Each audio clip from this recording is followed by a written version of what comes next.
When I was in the military, I I thought like in my communities, in Native American and rural and indigenous communities, that there wasn't enough people that realized the opportunity there is in technology. Technology for communities like mine is an equalizer because not everybody's going to go to law school. Not everybody's going to be a doctor, and not everybody's going to be able to buy up a bunch of real estate or buy that one stock that's setting them off. Yeah. Everybody, you can't tell me in 2022, everybody can figure out a way to get on the internet. Yeah. And if you can get on the internet, you can work in tech. And if you can work in tech, you can make six figures. And if you can make six figures, you can change your life and the people you care about's For life. sure. The only thing I'm living more than is currency. Take it, have a problem, put it up for emergencies. I done lost too many, I'm feeling numb, ain't no hurting me. Project nigga living lavish, mama say she proud of me. Meet me at the international smoke, I'm eating lobster. Table full of boss, waitress thinking we some monster. Sipping to my casa made me turn into a monster. Real player shit, I bet my wrist look like agua. Welcome back to another episode of Make Some Shake, man. I got my dog with me, and I usually don't introduce my guests, but this time I'm going to. I got my dog G with me, you feel Yes, me? sir. What's happening with you? But I got a special Oh, special guest with me. You know, I like to introduce my people. So this is my boy from my former job, but you know, he done blew up now. He's famous now. Look at it. That's all. This is my boy, 26-year-old Yep. service engineer, I'm a service engineer. Lumbee Lumbee. camp director. Yep, Lumbee camp director. You see, he's all humble now. Lumbee camp director. Yeah. Native American part of the Lumbee tribe. Don't Yep. you get it right? Yeah, Lumbee, Robinson County, North Carolina. Rock Hill to the fullest. Yeah, oh yeah, Rock Hill, South Not Carolina. hard. I don't know what's going on, but you know they all right. They're not something or nothing. But you feel me? This is my boy, man, Zach Ox. I don't like to say Ox and Nine. It's Ox. Yeah. Y'all know, or Big Money Ox. You know, you Money call it that. That's what y'all call Big me. Money Ox. I'm still trying to figure out how much big money is. Oh, you. But nah, check this out. We out here in his little penthouse. Yeah, we up here. We in Reston, Virginia. We in Reston, Virginia at Boulevard. Yeah, you know, it's straight. All right, check this out. This is how I like to start my interviews. Okay. When you were a kid, right? When you were young, what'd you want to be? What was your dream growing up? Like, Oh man, what ages? Like the youngest, going Youngest. back to the very early. Going back. Man, I thought I was gonna be Steve Smith. Steve, I thought I was gonna be catching Hail Marys and screen passes. you lying, bro. Fifth grade. Listen, bro, if you would have talked to fifth grade me, I was taking screens to the house in the NFL one It day. wasn't catching you. So what happened was in sixth grade, I went, to do grade while whatever, and you see all the new kids in the middle school, it gets bigger, right? Yeah. There's this kid named Montez. He was 6'1" in sixth grade. I went home, I told my mom I want to be an architect. Yeah. Change the whole perspective. Yeah, so Yeah. middle school, I want to be an architect. Really? Yep. I was obsessed with the pyramid, so I was like, I want to design stuff like that. Dang, that's crazy. You're the second person that said that, bro. Like, Yeah. the last dude that was on there, he plays overseas. Okay. He's like, yeah, I want to be an architect. I went to college for architect, and then he just ended up being tall as crap and went overseas. But anyway, Yes, I didn't have that problem. yeah. Did you play sports in high school? I played football halfway through 10th grade, and then I quit that. You know what I'm saying? I was doing punt returns, getting lit up in practice. It wasn't for me. All right, yeah, I feel you. All right, so check this out. When you got to high school, right? Did you have a decision like your mom was like, you need to go to college or the military, or was you like, no, I'm going to the military because Yeah, so both of my parents are deaf, and I have 7 siblings, right? Some older, some younger, and then some like right around the same age as me. So growing up with deaf parents, like you kind of already aware, at least in our situation, like you're gonna have to figure it out for yourself. Bro, you know hold what I'm saying? on. We gotta start from the beginning. So your parents are deaf, right? Yes, You was born. All right. So when did you realize your parents were deaf? bro. I don't remember a day they weren't deaf. Just like you don't remember the first word you said, I don't remember the first time I was signing. So it's the same. So you learned sign language though. Oh yeah. I grew up. Or how? How'd you learn how to talk? I don't Really? remember. Like You I was couldn't just tell coming you. out? My mom said she was teaching me signs when I was a baby, just like people was teaching me words. It was no different. It was the same. It was That's the same kind of crazy. thing. Yeah. So you can just talk right now and just. Yeah, I can sign everything that I'm saying. It doesn't matter. That's hard, right? Bro, you taught me how to. This is a whole side conversation, but you taught me how to say something. But I can't remember what it is. I forgot when you lived. I taught you a word. Eat. What did I teach you? Now you showing. I know it's I can see what he said. Yeah. Yeah, that's all right. Yeah. So So So like, growing up, parents divorced, lived in multiple houses with my mama. My dad still had the same double wide trailer out there in the country. So, you growing up, you don't really have a lot. So like I knew, I would say in ninth grade, like I really came to the conclusion, like I'm gonna have to figure out after high school on my own. Like nobody's gonna do this for me. So I was like, I kind of got into the entrepreneur mindset. I started my own clothing company called Lowry Gang. It was based, and this is a true story. It was based off my tribe, and I ended up making about 10 grand cash off that. Wait, so what is Lowry? Like, how'd you come up with the name? What's that? So Lowry Gang is a gang from 1860 to 1872. It had 2 escaped slaves, a white dude named Zachariah, and about 8 Native Americans, Lumbees. And the leader of the gang, Henry Berry Lowry, they basically went and pillaged all of the rich plantation owners. They killed a lot of these guys in the Home Guard, which was basically like the pre-KKK. And so because of the gang was multiracial, there was a white dude, there was black dudes, and there was Indian dudes, and they were kind of like fighting in the South. I thought it was, based on my heritage, I thought it was a great way to inspire, because I was trying to have like this multiracial, like empowerment, militant kind of brand, and I thought that's what. And the dude's little sister is one of my great grandmas. So, yeah. Dang, that's crazy. Yeah. So I made this brand. I did a lot of stuff in high school. There's a lot of stories, bro. But I made this clothing brand, and that kind of got my entrepreneurial gears rolling. And I was like, I'm going to do business. I'm going to start business. I didn't know what kind of business. Clothing was fun, but like, if the economy goes south, like nobody's buying clothes like that. So like I was already thinking in high school, what do people need that no matter what? But then you get hit with the realization your senior year, 6 months from graduation. Yep. And it was like, man, I don't got money to start a business. I don't even know what business I'm going to start, even if I wanted to start a business. So I was like, I started looking at colleges again, and I was like, this ain't, for me, I'm going to the military. I had family that had went into the military. It worked out for them.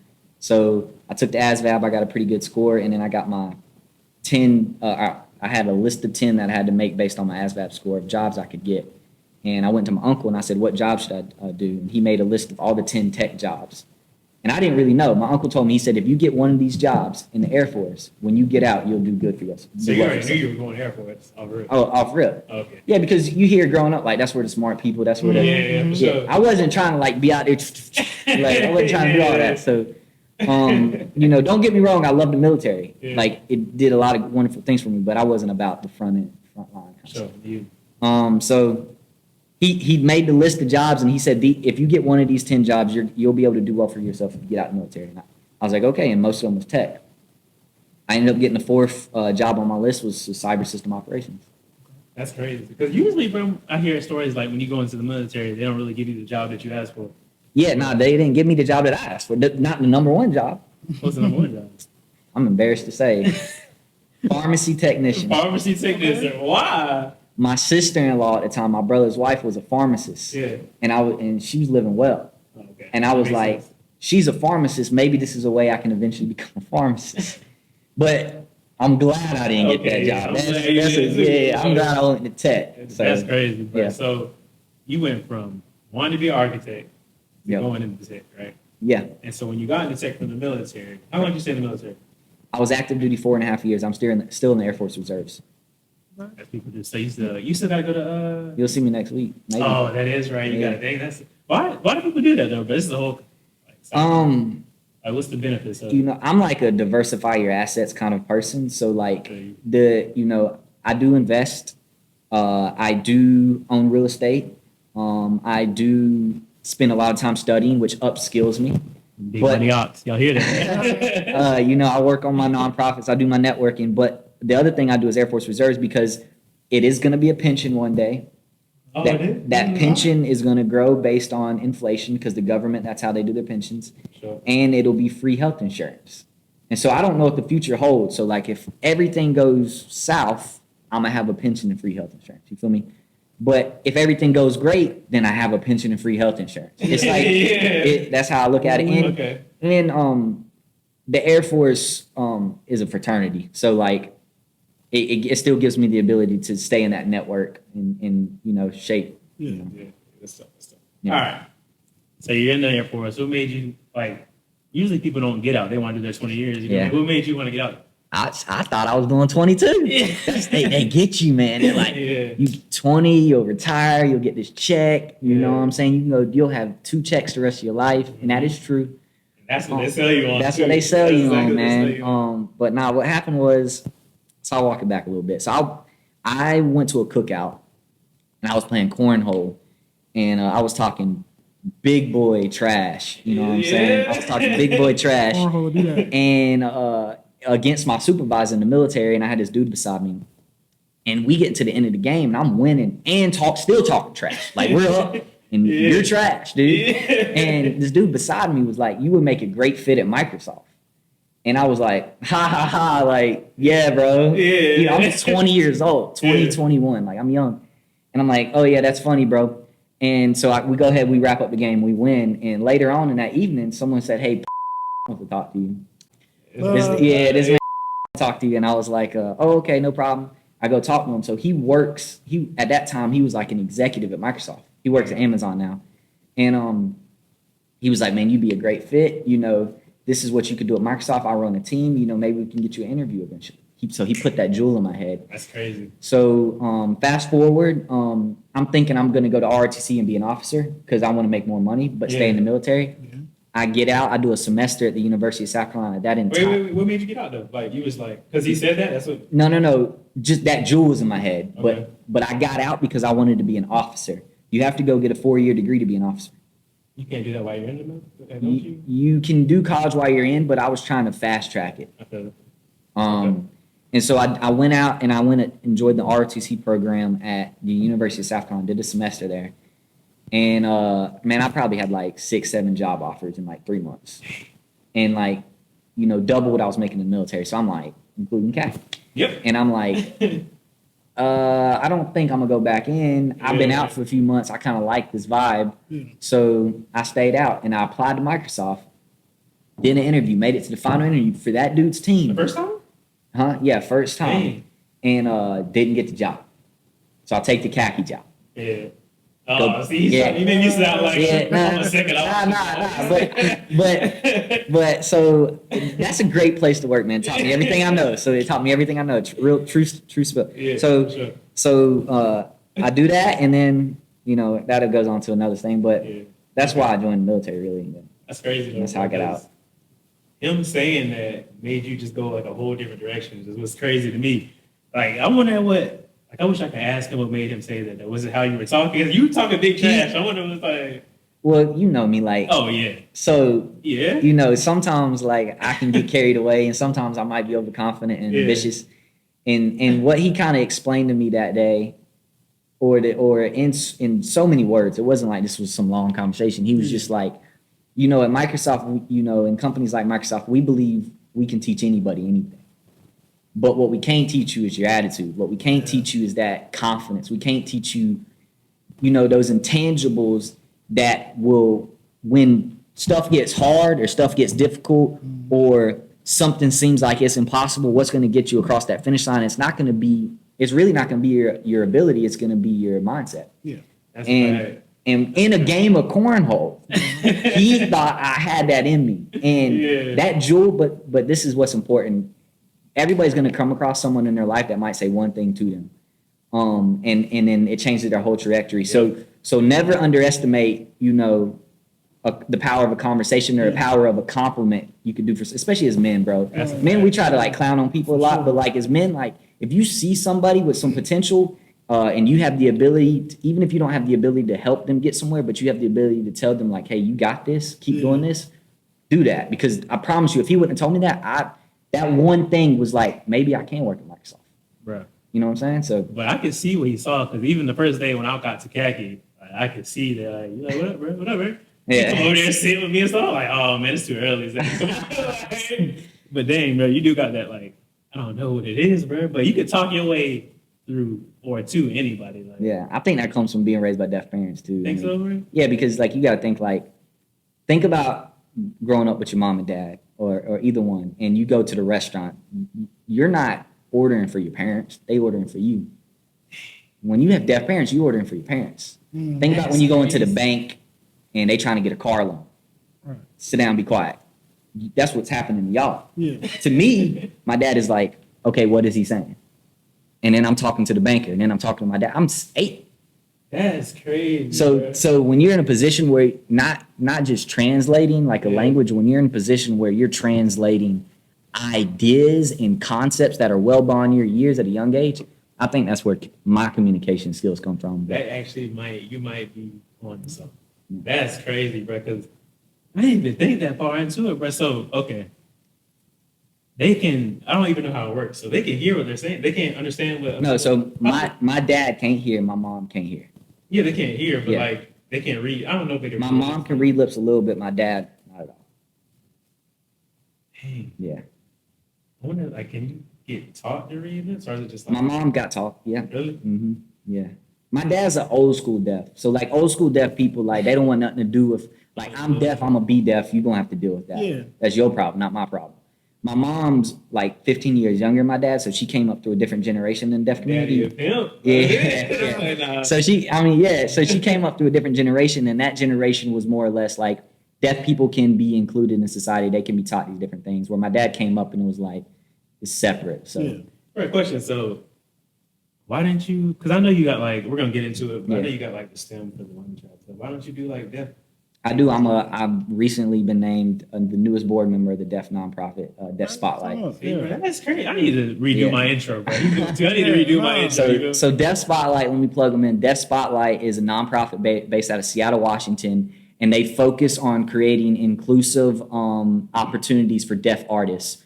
So deaf artists can be filmmakers, they can be content creators, they can be painters, they can be, any type of art, like the whole spectrum of art.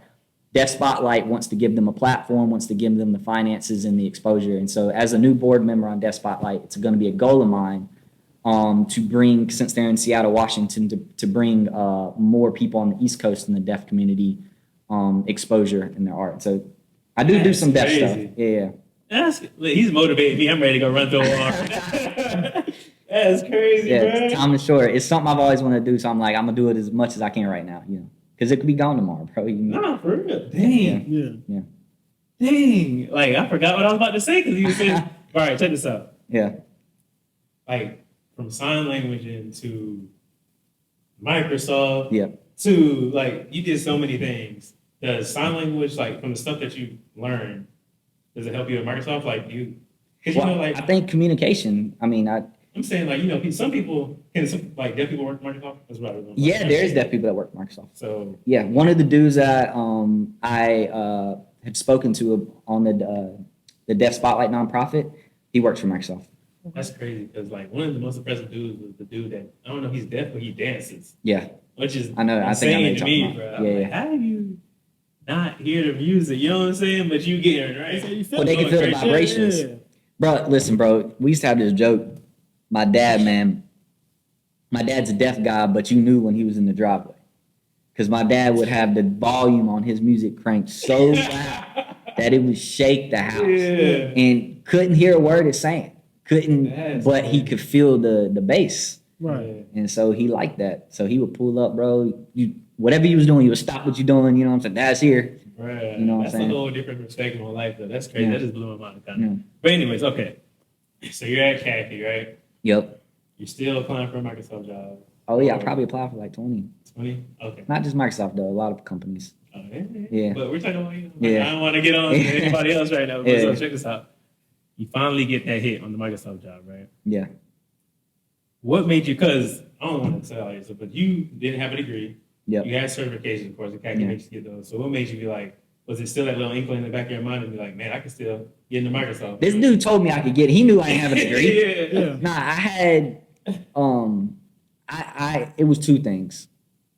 I had the self-belief because of what he told me. I've been through an interview already now. I know, I kind of know yeah. like what they're talking. For sure. And when you think of a company like Microsoft, there's a lot of companies out there, small and big, but when you think of companies like Microsoft, you're thinking of like, how do I innovate? How do we create new solutions for the problems that we have now? And so I feel like to reach my potential, I have to be a part of something that's trying to create innovative solutions for the problems we have today. So for me, applying to Microsoft was for me feeling like trying to fulfill a destiny I felt within myself. It was like, this is something like I wouldn't be content or happy with myself if I didn't continue to pursue that feeling that I had. It's like, if you know you're born to ball, like you're gonna go play ball every day and go to every single tryout, and like until you no longer can move. And that's how I felt about that. I was like, I'm shooting my shots at this potential opportunity. So it was that. And the second piece of it was, I did my research. I used the internet, in particular LinkedIn, and I saw people that worked at Microsoft. And to put it frankly, I thought could be better than them. I seen what I seen what they brought to the table. I'm like, if they're Microsoft, I'm Microsoft. You feel me? So bro. Where'd you get that from though? Like, where'd you get that mindset from, bro? What is that? I don't. Listen, we had like this conversation. Like, I always ask people like, how do you get confidence? Because that was something I wouldn't come up with. Like, I wasn't confident. Yeah. But I learned confidence. Yeah. But we were like, is it your surroundings? Is it people putting confidence into you, or are you born with it? So what do you think? I've thought about that a lot, not about myself, but about like human beings. Like, are you born with it? Is it your environment? I think it's both. I think, being an Oxnard and being a Lumbee man, like, my grandfather was a sharecropper. So that's just one generation removed from me. My father was a deaf man and went to boarding deaf schools. My great grandfather was a part-time preacher, a part-time hustler, a part-time, building homes, a part-time sharecropper. But like, so I came from like a line of men that dealt with a lot of adversity. But even though they dealt with adversity, being Native American men in this country, being Native American men in the South, they had like a swagger about themselves. So a part of me feels like it's almost in us, like the Lumbee men that I come from, because like, even though they had all these situations that, many other men would fold, they would be like, ain't for me, it's a rap, it's the world, it ain't me. Sure. That kind of language was not used by my father my entire life. That kind of language is not used by we could talk all day about my grandpa, because he built a chemical company, no degree. But that kind of language wasn't used by them. So a lot of me thinks, that influence, like I paid a lot of attention to that. But in terms of environment, like I got 4 little sisters too. So if I'm not confident, what are they going to be?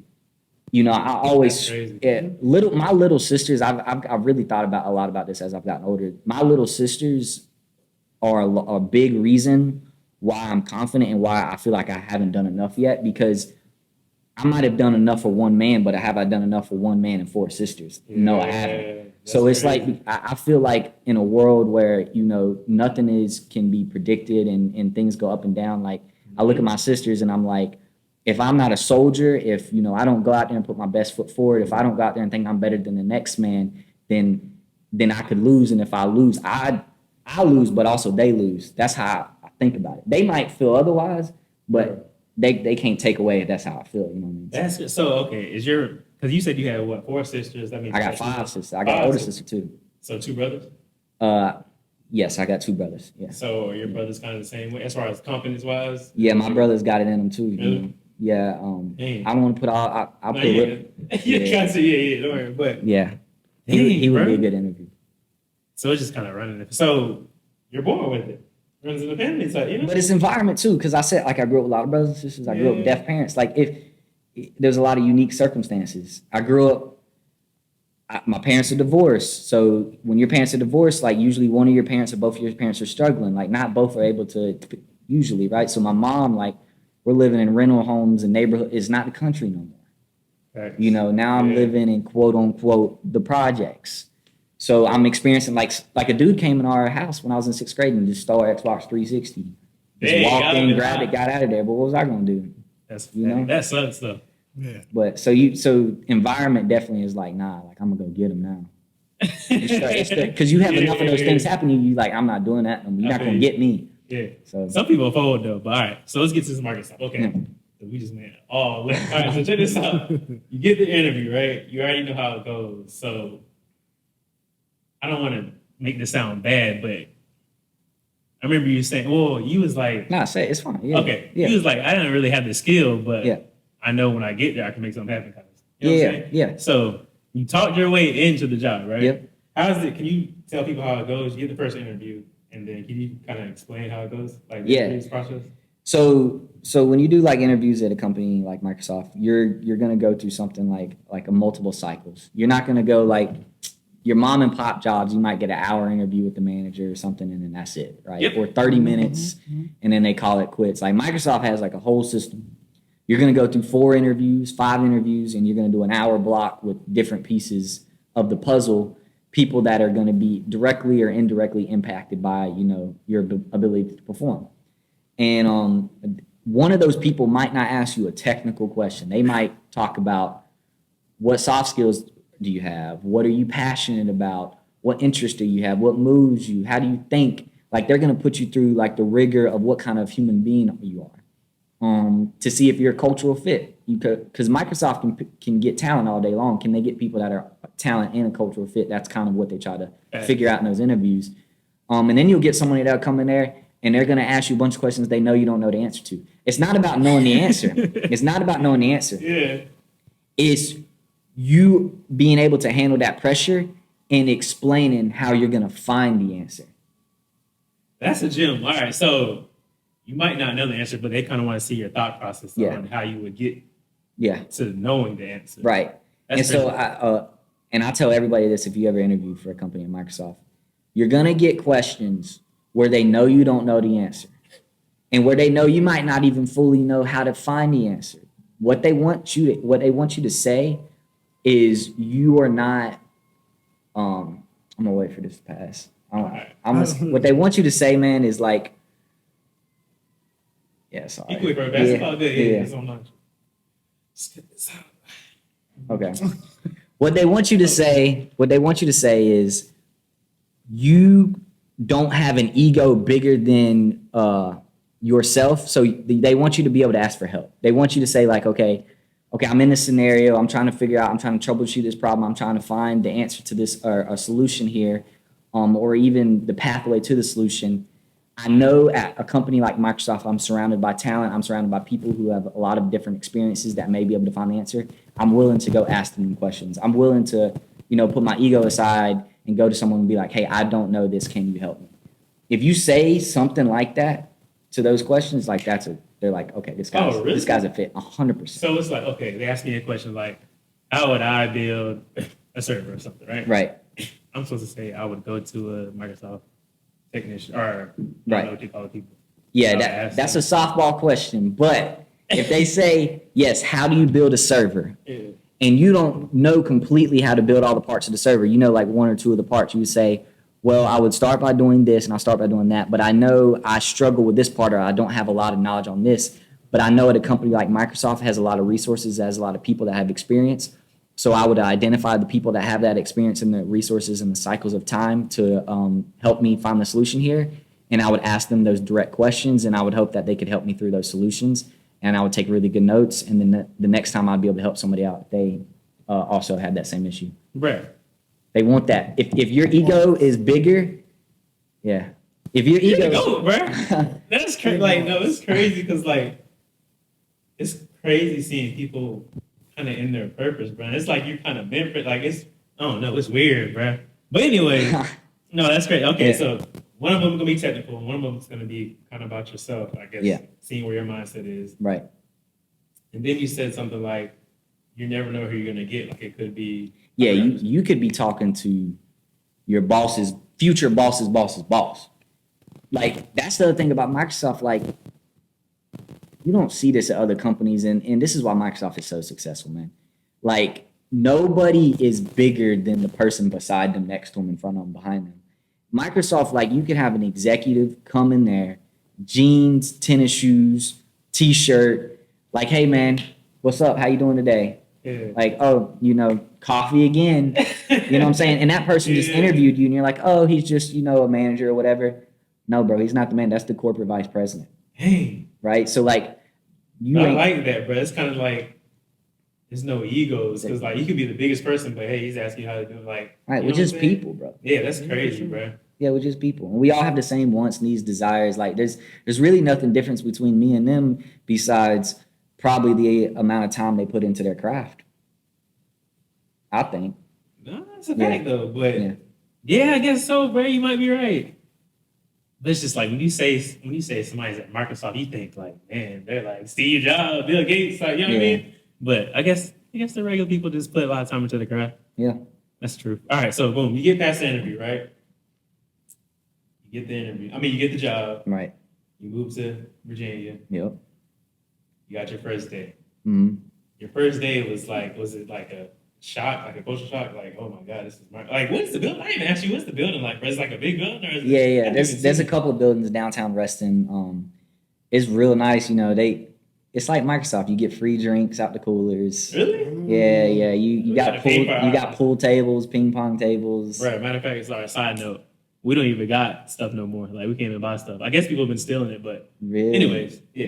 So you get free stuff. You got like you can play. Yeah. You go play the games. Games.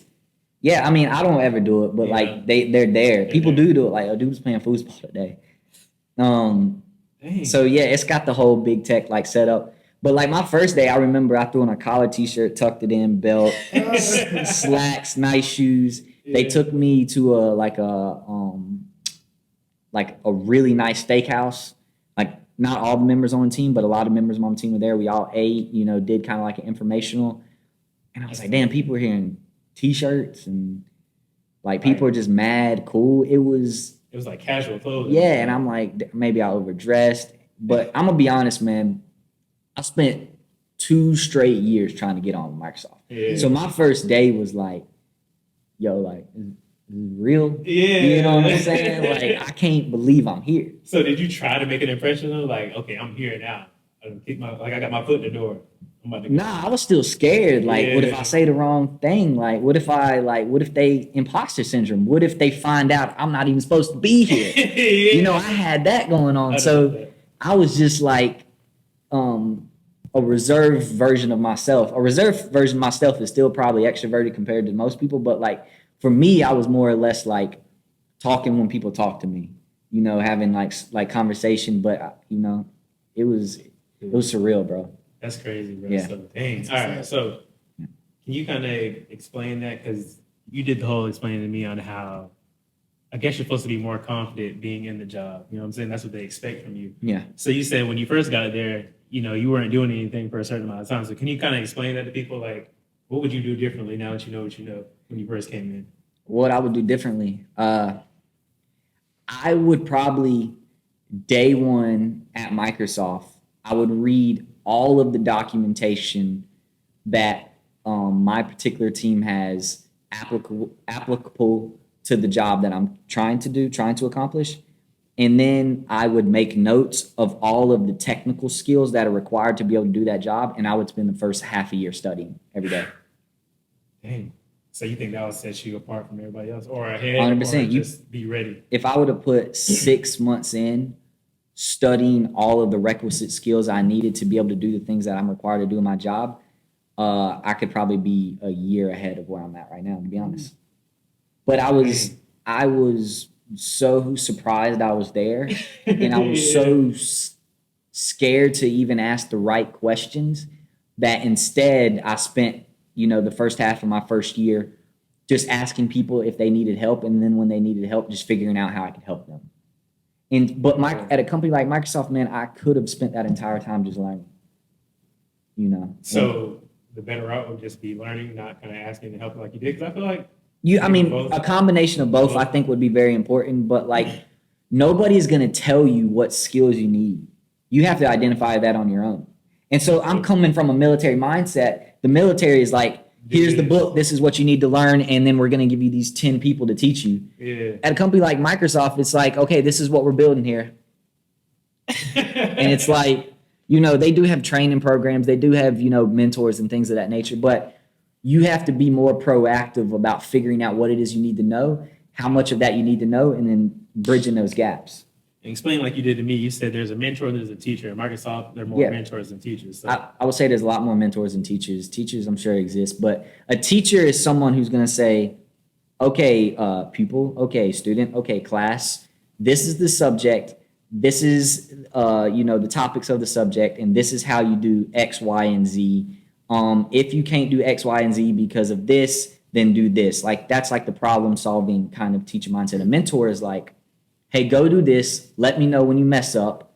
and we'll see where we can go from there. A mentor is like, hey man, what are you interested in? What do you enjoy? What do you like? What do you know?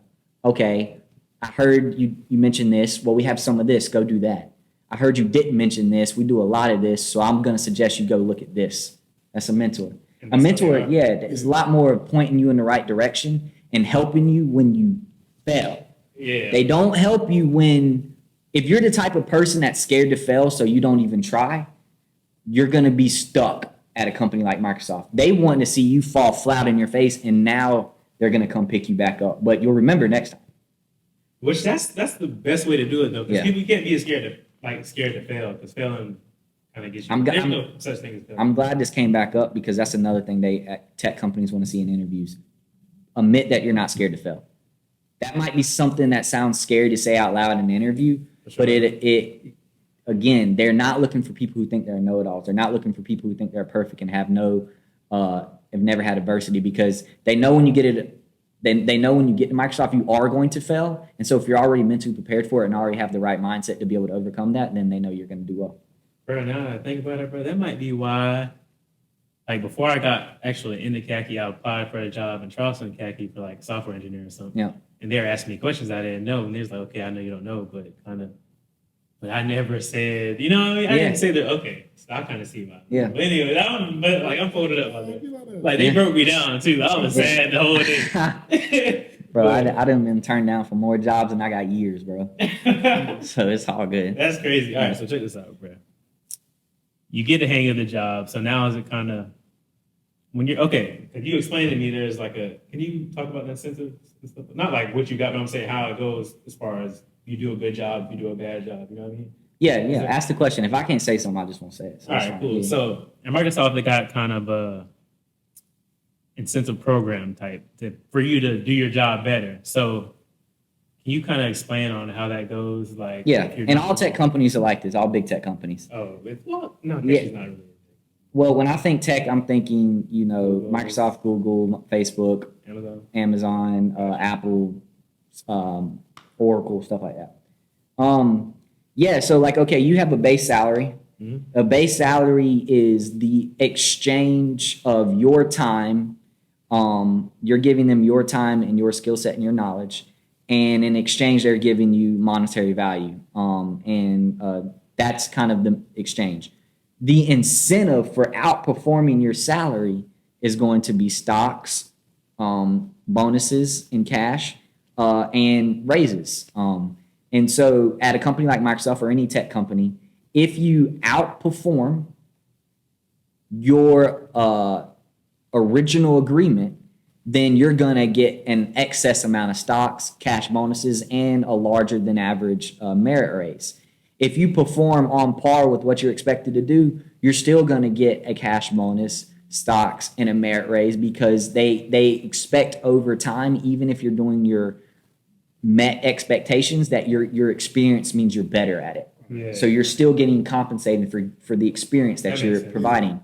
If you perform below standards or completely nil, then you get none of that. So the good thing about that is, if I'm working beside someone and they don't really do nothing, and I know me and him probably getting paid the same or around the same, I'm not going to be mad, because I know at the end of the year, I'm going to get mine and you're not going to get yours. Yeah. So it alleviates a company having that model alleviates the pressures of employees being angry at each other, because you see that in other jobs. Like, You're right. dang, he's getting paid the same as me and he don't do nothing. Like, you don't have that at Microsoft. It's like, That's okay, crazy. we're getting paid similar, but at the end of the year, I'm going to be 50K, 60, 100K, 200K richer than him. So that's on him. I didn't even think about it like that, bro. Because he'd be like, "Dang, he making that. He don't even. I'm doing his. You know what I'm saying?" But Yeah. Microsoft, they make up the difference for that. That's crazy. 100%. And many tech companies do it. All right, let me ask you this: how could you got anything there? I'm going to drink this water. All right, go ahead. How do you overachieve at Microsoft? Like, I don't know what team that's doing your job, and then how they see you as overachieving. Somebody looking at you and be like, "Oh, he's doing." That comes from communications with your manager. Your manager is going to set expectations for you, and then and in those meetings you can say, okay, well, I'm doing X, Y, and Z. That meeting your expectations. How can I exceed your expectations? And if your manager says, well, you're doing this, or you could do this, or you could do this, then you aim for those things. So those conversations are going to happen with your manager, and you're going to be on your team, and you're going to know, like, hey, down the road, I know we need this. Down the road, I know we need this. I've already completed these things. I'm going to go ahead and shoot for this. So, and it's all role-based too. Yeah. So at Microsoft, there's levels. So if you're a senior engineer, the bar is going to be much higher for what exceeding expectations is. But if But you're then you'll get much more too. right, you'll get much more. Sure. But if you're a junior engineer, the bar is lower. So like for someone like me, like it's easier to exceed expectations. The higher you go up, the harder it is. All right, so that's enough about Microsoft. You know, he gave y'all a lot of game. If y'all can't get a job by now, you know, you're just not gonna get a Hit me up on LinkedIn. I'll respond to anybody's message. Don't worry, you got the job for your social media at the end. But all right, so let's move on to this the STEM project. How did you even get into doing that, bro? What made you want to do that? And how did you even set it up? Like, I've had that idea for a long time. So when I was in the military, I thought, like, in my communities, in Native American and rural and indigenous communities, that there wasn't enough people that realized the opportunity there is in technology. Technology for communities like mine is an equalizer, because not everybody's going to go to law school. Not everybody's going to be a doctor, and not everybody's going to be able to buy up a bunch of real estate or buy that one stock that's setting them off. yeah. Everybody, you can't tell me in 2022, everybody can figure out a way to get on the internet. Yeah. And if you can get on the internet, you can work in tech. And if you can work in tech, you can make six figures. And if you can make six figures, you can change your life and the people you care about's For life. sure. So I'm realizing this in the military, and I'm like, why they keep telling these kids play football? Why they keep telling these kids play basketball? Bro, 98% of these kids are 5'6", 140 pounds like me. Why are they spending their entire childhoods playing? There's a lot to learn in athletics, but when you come to an area like this, it's a tech program on every corner for elementary kids. Yeah. It's software coding programs for every single middle school around here. Oh, really? And then these kids go off to all these schools and do big things. They work for all these companies. Like, they played sports for fun. They didn't play sports for real. Yeah. But they know, like, not everybody's going to league. You can identify that. So I was thinking, I was like, how do I get programs? How do I get people from tribal and rural communities to realize that there's opportunity in tech, and how do I get those skills taught at a young age? And I thought about the Boys and Girls Club, because the Boys and Girls Club is everywhere and they do sports. Yeah. I was like, well, what if I did something like that, but we just did tech? We had, instead of a basketball team or football team, we had software engineering team. We had a robotics team. We had, UX and UI design, which does like interface design, things like that. I was like, we could teach these things at a young age. Well, you can't build a tech school tomorrow. So I was like, what can you do first? And then I started thinking about camps. This was when I was in the military. I didn't have the resources to do this. Oh, that's what I'm gonna ask you. Yeah, I'm telling my girl, like, these are like pillow talk conversations. All right, cool. Like, one day I'm gonna build this thing. Okay. I get to Microsoft, and I find out at Microsoft that they have groups in the company that are support groups for communities you care about. There's a BAM, Blacks at Microsoft. There's an Indigenous at Microsoft group, which is I'm related to. There's an Asians group. There's a disability group. There's all these groups, and your bosses and the company not only allow you, they support you. They want you to go join these groups and find communities you care about. Right. And so I got in this group, and I started getting invited to speak on panels. I started getting invited to do talks, like at different like tech talks and stuff, but like at a small level for like tech, for like tribal people. And I was like, I went and spoke at a camp, and I was like, I'm gonna build a camp. And so I ain't gonna lie, I spent probably 3-4 months telling everybody I have this camp, and I didn't have a camp. So I was like, hey man, I got this camp. I need you. You are gonna be a small piece of it. I went to another person. I got this camp. You're gonna be a small. I had this whole thing, and I told them it's paid for. Don't worry about it. And none of that was true. I thought I was gonna figure it out, and what happened was I got to like March, bro. I got to April. I had so many people sold on being involved that once I brought everybody together and said, okay, we got this camp. Can y'all help me finalize it? They was all in. They did it for me at that point. Dang, this is no bread. You could talk like he could talk me to buying anything. And he could, you know what I'm saying? Like, bro, you need to get this car. All right, Zach, I'm about to get it, bro. How much is it? I want to. So like, we had stock out invested. Yeah. Well, You know what I'm saying? Yeah. But We had 29 high schoolers from Virginia, North Carolina, and South Carolina that are Native American. We had 7 college students come to DC for 5 days. They got to hear from speakers and do workshops with Microsoft, Verizon. We got to meet the state senator in North Carolina who represents them here in Congress or the Senate. We got to meet the state congressman from South Carolina. We got to go to the Department of Diplomatic Diplomacy and meet the people that do all the diplomatic security efforts. They got offered internships, training. They got to network. And we did this all in a week, and that camp cost a lot of money. They got to stay in downtown Arlington. They got to be exposed to all this different stuff. And I still have kids send me emails and stuff to this day. I still have parents send me emails and stuff to this day. Like, that was the best summer they ever had. that's God, bro. Yeah, yeah. Like, you really do it. This is only the beginning. That's crazy. Yeah. That's the crazy. coolest thing I've ever did. Out of everything I've talked about so far, that week-long camp with 37, like, bro, I spent 14-hour days. I would go there, it's like 7, 8 in the morning, and I would leave close to midnight every day, just mentoring, talking, helping, coaching. Yeah. Coolest thing I ever did, bro. That's crazy, bro. I'm not gonna lie. Like, I had a 10% rule, too, because people get exhausted sometimes because if you try to put a young person on game, they're going to be like, yeah, and then go back to doing the dumb stuff you just told them not to do. I got a 10% rule. So I had 37, 36 students. If 5 of them took one thing I said in 10 years from now, that led them to whatever greatness they accomplished in 10 years, I'm happy with those numbers because those 5 are going to find their 37. Yeah. Gets bigger and bigger. you know what I'm saying? Yeah, like that's crazy. But listen, be clear though. Everybody can't get on there. You have to be. What was it? I don't want to say the wrong way. Native American. Right now I'm focusing on indigenous and Native American students. The next iteration, the next thing I want to focus on is rural communities. I'm not saying cities aren't important, and I'm not saying other demographics, other races aren't important. This is what I know. These are where my connections are. This is what I'm familiar with. And so you can't do everything at once. You got to start somewhere. So this is where I'm starting. But I do eventually want to expand it to rural communities and small towns because I don't care what you look like, how you talk, where you from. If you're from a small town, you got the same challenges that any other small town has. And I grew up that way. So I want to help. I want to help the kids in West Virginia, Wyoming, the Indian kids from North Carolina, just the same. Rocky Hill. Rock Hill, Right? Rock Hill blowing up though. They might got enough going on. That's crazy. You see him, right? Yeah. That's crazy, bro. Like you're doing a lot though, bro. And it's like in a short. You're 26, bro. Yeah, 26. Yeah, That's a short period of time. Like I don't think you realize. You feel old or you feel young still? I still feel young. I Yeah, mean, you should. All right. But Yeah, Some I- people be like, I know I was 26. I'm like, dang, bro, I'm 26. Like, I feel like everybody I meet can teach me something. So I think it's gonna be a long time before I don't feel like that. really?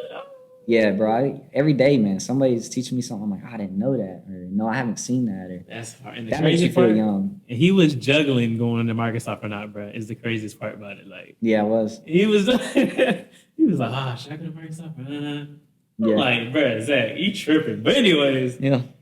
you're here now. I'm here now. So okay, what's we about to wrap it up in a little bit, but like, what's your 5-year goal, bro? Like, where you want to be in 5 years from now? Depends on what we're talking about. Life in general. Yeah, I want to be in a place where I consistently am able to help facilitate opportunities for the youth in technology. Yeah. I want to expand that from technology to entrepreneurship to financial literacy and to trades. I think those are the things that are going to be the biggest movers of the needle when it comes to improving the conditions of the communities I care about. So that's Right. something I want to be able to do consistently. And I think I want to be a married man. I want to be able to start a family, you know, and I want to be able to go to my mom and my little sisters and be like, you ain't got to do that too much longer. 5 years from now, that's what I want to, yeah. Yeah, he's talking like that. Listen, Bars. I forgot to ask you this. What was like your hardest hurdle that you had to go through as far as Microsoft or Yeah. life in general? I guess you could say. But where was Life in general, life in general and Microsoft? Like, what was this is called make something shake? You know, everybody had to make something shake to make something happen. yeah. What was your? I would say the hardest thing about life in general is when you grow up in a small town or you follow the beaten path that other people tell you that go to the military, go do these things. Yeah. You get caught up in what everybody else tell you you're capable of doing or what's possible for you, and you think on a small level. So the hardest thing for me to be able to overcome, and some people might say this is privilege because I've had much harder things, but this was something that, looking back, was the hardest thing. It's like escaping that small mindset, escaping, like, hey man, I could just chill here. I could just do this. Yeah. I can just kick it with my boys. We can do this every week. It's getting out of what's familiar to you, getting out of your comfort zone. That's been the hardest thing for me because I love my hometown. Yeah. I love my homies from the neighborhood. Right. Yeah, but putting yourself in a position where you're like, this is different, but different makes you better. That elevates you. So that was probably the hardest thing. The hardest thing at Microsoft, man, is realizing that there's a lot more you don't know than you do know. Just every single day, it's going to be more you don't know. And I like what you said earlier about realizing that they're not inferior, or am I using the right word? Like, these guys aren't better than you. They've just been doing it longer. You know what I mean? Experience. So once you realize you're supposed to be there, you know what I'm saying? Then you start elevating more. So I like that. So last thing though. Yeah. At the beginning of the interview, I asked, what was your dream growing up? What's your dream now? My dream now? My dream is to build schools or build technology programs and make Native American and rural communities the center of cybersecurity, the center of technology, and not just an area where people are trying to help. It's an area people go to get it done. Nice. You see how he's about to be you should be a speaker, bro. You need to just, you know what I'm saying? Just be a speaker, bro. But no, that's what's up. That's what's up. Go ahead. You want to drop your social media handles? Yeah. Drop your social media handles, bro. Yeah, check me out on LinkedIn under Zach Oxendine. I'm the only Zach Oxendine on LinkedIn. Yeah. It's a picture of me standing in front of some mountains, so you can't miss me. Is that the one where you had hair though? Yeah. Now he's bald, y'all. Yeah. God can't give you all the blessings. You gotta humble you somehow. But I'm always willing to help everybody. I love networking with people. It doesn't matter what you do, what your background is. I feel like I can learn something from everybody, and I'm always willing to answer any questions. So definitely check me out on LinkedIn.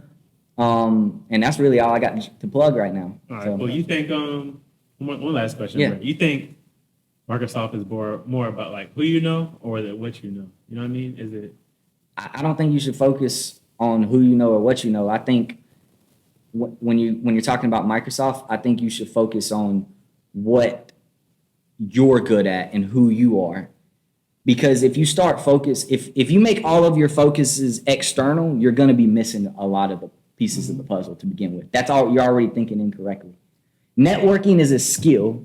Learning what networking is a skill. But if you focus on, I need to meet as many people as possible to get to Microsoft, or I need to learn Azure as much as possible to get to Microsoft, that doesn't get you to Microsoft.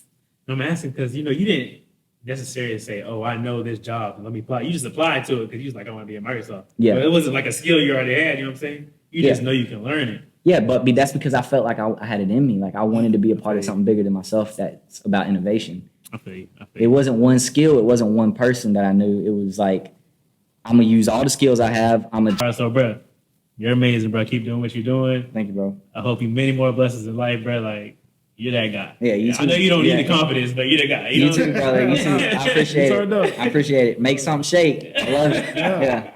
Man, we out. I appreciate you. Peace. That was cool, man. Yeah.